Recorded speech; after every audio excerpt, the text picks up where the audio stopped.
Bir Uttom air vice marshal A K খন্দকারের নামানুসারে সম্প্রতি এই বিমান ঘাঁটির নামকরণের মাধ্যমে আমরা তাকে প্রাপ্য সম্মান দেওয়ার চেষ্টা করেছি।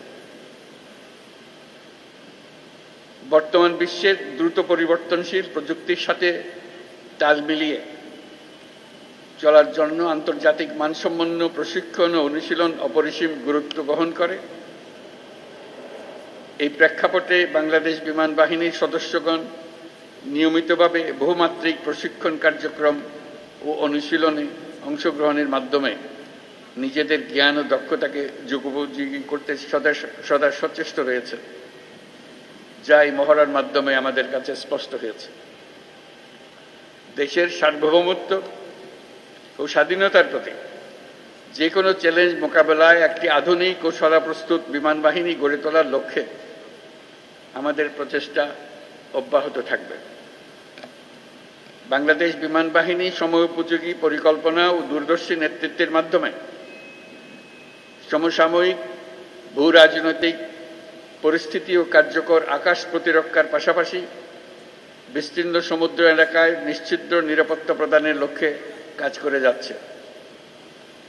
আমি জেনে খুশি হয়েছি যে বাংলাদেশ বিমান বাহিনী দেশীয় প্রযুক্তি ব্যবহার করে স্বয়ংসম্পূর্ণভাবে বেসিক ট্রেনের বিমান আনম্যান্ড এরিয়াল ভেহিকল তৈরি করেছে, যা বিমান বাহিনীর উদ্ভাবনী সক্ষমতা আত্মনির্ভরতার প্রতীক।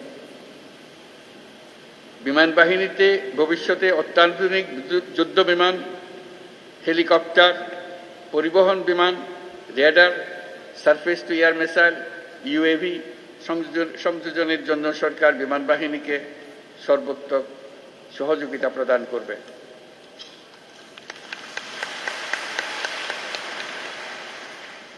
আজকের এই অনুশীলন বাংলাদেশ বিমান বাহিনীর আত্মবিশ্বাস, প্রস্তুতি এবং অর্পিত দায়িত্ববোধের বাস্তব রূপায়ণ। এই জন্য আমি আবারও আপনাদেরকে ধন্যবাদ জানাচ্ছি। এছাড়াও আমি বর্তমানে দেশের বিমানবন্দর সমূহের সুষ্ঠু পরিচালনা ও নিরাপত্তার দায়িত্বে নিয়োজিত বিমান বাহিনীর সদস্যদের ধন্যবাদ জানাচ্ছি।